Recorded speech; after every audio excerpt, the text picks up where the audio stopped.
पूर्व विदर्भातील महत्त्वपूर्ण विषय आणि धानाच्या संदर्भात हा विषय आहे आणि आज या सभागृहात विदर्भातील धान उत्पादक शेतकऱ्यांच्या अत्यंत गंभीर व तातडीच्या सोडवण्याची आवश्यकता असलेल्या प्रश्नावर आपण या माध्यमातून मी लक्ष वेधू इच्छितो। महाराष्ट्र राज्यातील धान उत्पादक जिल्ह्यात शासकीय धान खरेदी प्रक्रिया या प्रक्रियेमध्ये अनेक तांत्रिक व प्रशासकीय त्रुट्या निर्माण झालेल्या असून त्यामुळे बळीराज म्हणजे आर्थिक संकटात सापडलेला आहे। ही चर्चा राज्याच्या आणि विदर्भाच्या दृष्टिकोनातून फार महत्त्वपूर्ण आहे हे समजून घेण्यासाठी मी आपल्याला काही आकडेवारी सांगतो।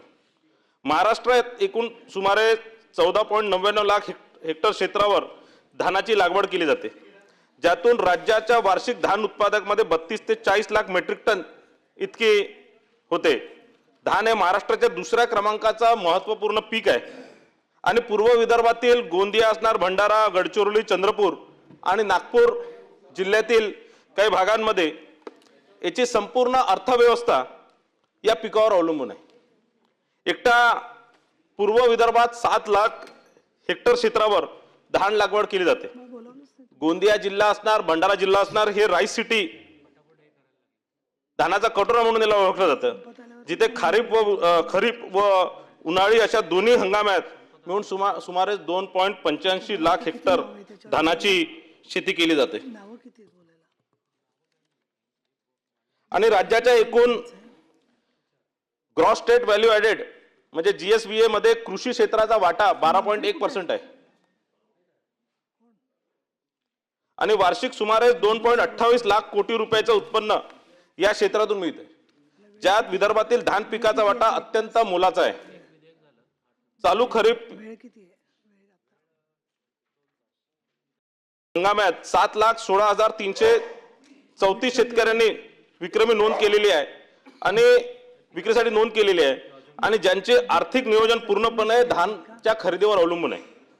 राज्याच्या कृषी कामगारांपैकी 24.14% लोकसंख्या ही शेतीवर अवलंबून आहे आणि विदर्भातील ग्रामीण अर्थचक्र धानाचे चुकारे वेळेवर मिळण्यावरच अवलंबून आहे। शासकीय खरेदी केंद्रावर कोटा किंवा लिमिट संपल्यामुळे किंवा त्याचं कारण धान खरेदी केंद्रवाले जे सांगतात त्याच्यामुळे शेतकऱ्यांची नोंदणी होऊन सुद्धा त्यांचा धान नाकारला जातो। परिणामी शेतकऱ्यांना केंद्राबाहेर त्यांचा माल ट्रॅक्टर आणि बैलगाड्यामध्ये ठेवण्याची वेळ येते। धानाचा आधारभूत दर साधारण 2300 ते 2400 रुपये आणि ते बोनस या संदर्भात याला, कारण आमच्या इथचा शेतकरी जर सगळ्यात जर गरीब शेतकरी कोणता असणार तो धानाचा शेतकरी, कारण एका एकराला जवळपास 25 ते 30 हजार रुपये खर्च येतो आणि एका एकरामध्ये ज्या प्रकारे MSP आहे त्यामध्ये कुठेही पैसे त्या शेतकऱ्याला वाचत नाही आणि म्हणून राज्य सरकार वर्षानुवर्ष यामध्ये बोनस देण्याचं काम करतं। पण मागच्या अधिवेशनामध्ये बोनस आपण जाहीर करू या संदर्भातली घोषणा करून सुद्धा आतापर्यंत बोनसची घोषणा झालेली नाही। या संदर्भातही मी या सभागृहाचं लक्ष वेधतो। केंद्रावर वेळेवर बारदाना उपलब्ध नाही होत, म्हणजे ज्यावेळेस शेतकरी तिथे माल घेऊन जातो त्यावेळेस तिथे बारदाना नसल्यामुळे किंवा ते कारण सांगून खरेदी प्रक्रियेमध्ये वारंवार खंडित पडण्याचं काम केलं जातं, ज्यामुळे शेतकरीचं आर्थिक नियोजन हे कुठेतरी कोलमडतंय।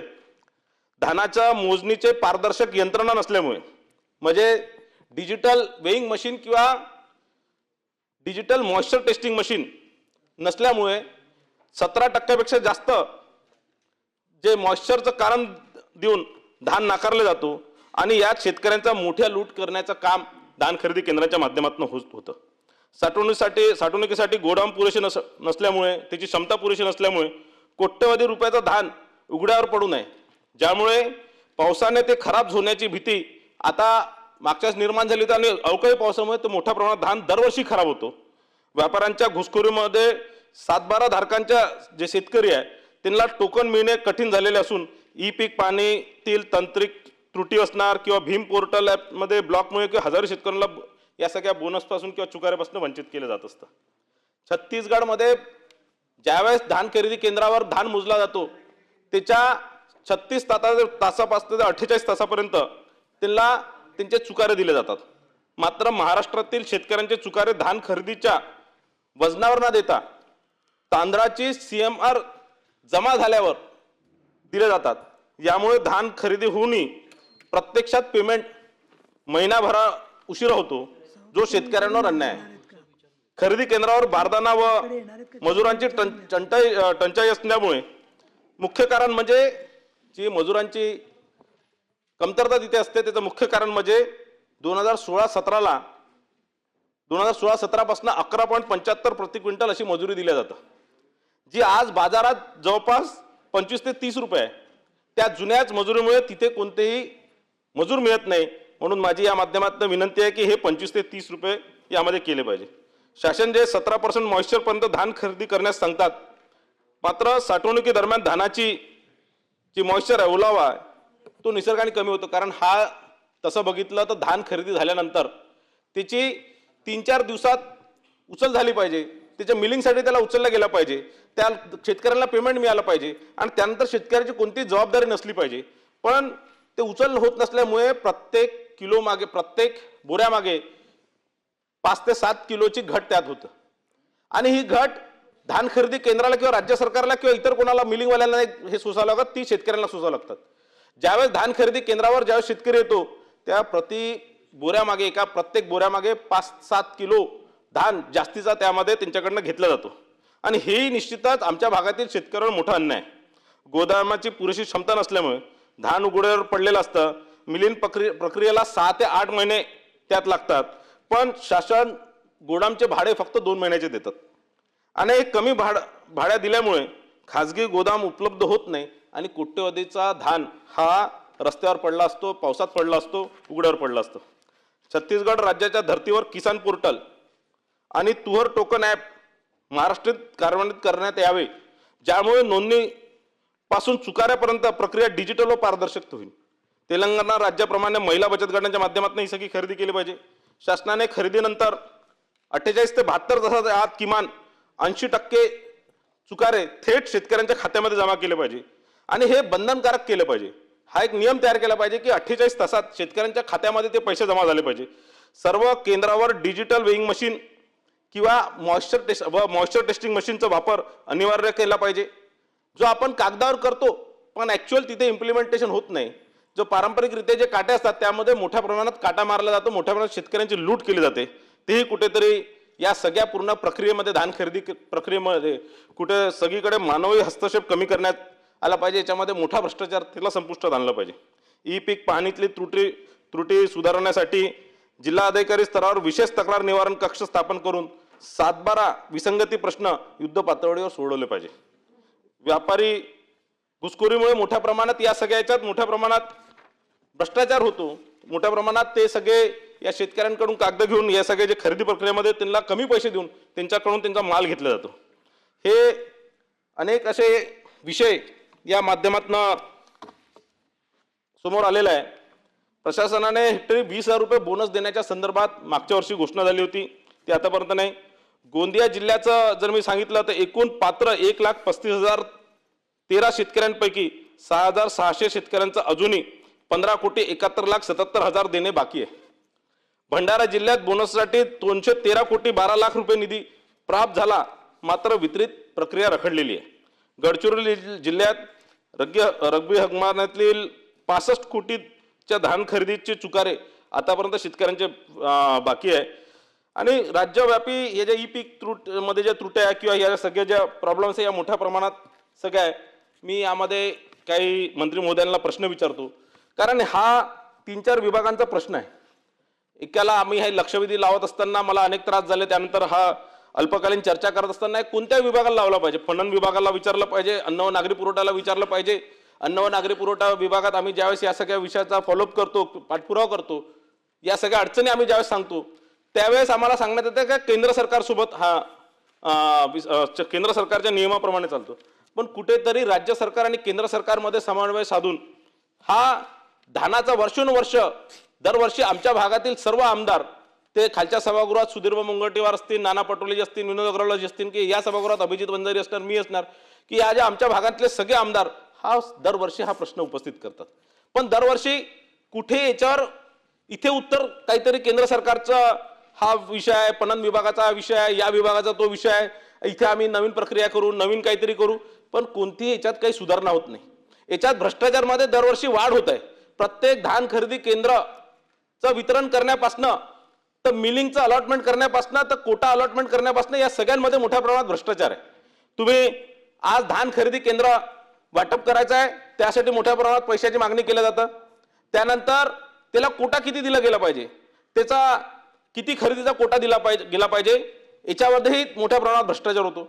पण हे सगळं करत असताना याच्यात मोठ्या प्रमाणात शेतकऱ्यांची लूट होते. माझं तर बाकी कोणत्याला काही प्रश्न नाही, पण शेतकऱ्यांची लूट कुठेतरी थांबली पाहिजे, शेतकऱ्यांची अडचण कुठेतरी थांबली पाहिजे. याच्याकरता आपण निश्चितच काही ना काही मार्ग यामधनं काही ना काही काढलं पाहिजे. आता असं आहे की हे झालं खरेदी केंद्रामध्ये. त्यानंतर आपले आदेश न मिळाल्यामुळे, मंत्रालय स्तरावर आदेश न मिळाल्यामुळे याच्यात मिलिंग होत नाही, मिलिंगला तो माल उचलला जात नाही, किंवा या मिलर्स जोपर्यंत मला असं वाटतं जोपर्यंत सगळे जमा होऊन काही वरती काही दक्षिणा पोहोचत नाही तोपर्यंत त्यांना मिलिंगचा आदेश भेटत नाही. आणि म्हणून तिथेही ते उशीर होतो. त्यानंतर गोडाऊन वाटपमध्येही जोपर्यंत स्थानिक त्या जिल्ह्याच्या पुरवठा अधिकाऱ्याला काही पोहोचवलं नाही तोपर्यंत गोडाऊनचंही जे मंजुरी दिली जात नाही. तर असं प्रत्येक स्टेजवर प्रत्येक पायऱ्यांवर भ्रष्टाचार केला जातो आणि मोठ्या प्रमाणात त्यात शेतकरी कुठेतरी फसवला जातो आणि शेतकरी कुठेतरी लुबाडला जातो. आणि हे झालं मिलिंगचं. त्यानंतर गोडाऊनचं, या सगळ्या याच्यात जेही प्रक्रिया आहे मला असं वाटतं हे टाइम बाउंड असलं पाहिजे. 48 ते 72 तासामध्ये लोकांचे पैसे मिळाले पाहिजे, मिलिंगला ते माल गेला पाहिजे, हे सगळं प्रक्रिया होऊन गोडाऊनमध्ये तो माल गेला पाहिजे. आणि तो त्या तुमची जी सप्लाय स्कीम आहे ती जी काय म्हणतात ते राशन दुकानांमध्ये ते पोहोचणं गेलं पाहिजे. माझा यामध्ये काही प्रश्न आहे पुरवठा विभागाला. शासन छत्तीसगड मॉडेलचा स्वीकार करून तांदूळ जमा होण्याची वाट न पाहता धान खरेदी झाल्याबरोबर 48 ते 72 तासात शेतकऱ्यांच्या बँक खात्यात पैसे जमा करण्याबाबत काय पावले उचलणार काय? 2016 पासून हमालीचे दर न वाढल्यामुळे खरेदी केंद्रावर मजूर मिळत नाही आणि शेतकऱ्यांची गैरसोय होत आहे. ते दर बाजारभावाप्रमाणे म्हणजे उदाहरण 25 ते 30 रुपये प्रति क्विंटल वाढवण्याचा निर्णय शासन तातडीने घेणार काय? ICMR च्या संशोधनानुसार धानातील ओलावा कमी झाल्यामुळे होणारी घट नैसर्गिक आहे. शासकीय तांत्रिक समिती नेमून वैज्ञानिक आधारावर ही घट मान्य करून शेतकऱ्यांची होणारी वजनाची लूट थांबवणार काय? मिलर्स करून धान उचलली होणार विलंब म्हणजे धान उचल जे होण्याकरता जे विलंब होतात ते टाळण्यासाठी तालुका स्तरावर बेस डेपो उभारून तिथे धान जमा करण्याची पद्धत आपण राबवणार काय, जेणेकरून धान उघड्यावर पडून खराब होणार नाही? आणि माझा शेवटचा प्रश्न याच्यात आहे की मानवी हस्तक्षेप टाळण्यासाठी सर्व धान खरेदी केंद्रावर सर्व मिल्सवर डिजिटल वेइंग मशीन आणि डिजिटल मॉइश्चर टेस्टिंग मशीन आपण उभारण्यासाठी काही कडक नियम करणार काय? आणि या व्यापाऱ्यांच्या घुसखोरी रोखण्यासाठी किसान पोर्टल मधील त्रुटी दूर करून आपण शासन कालबद्ध कार्यक्रम राबवणार काय?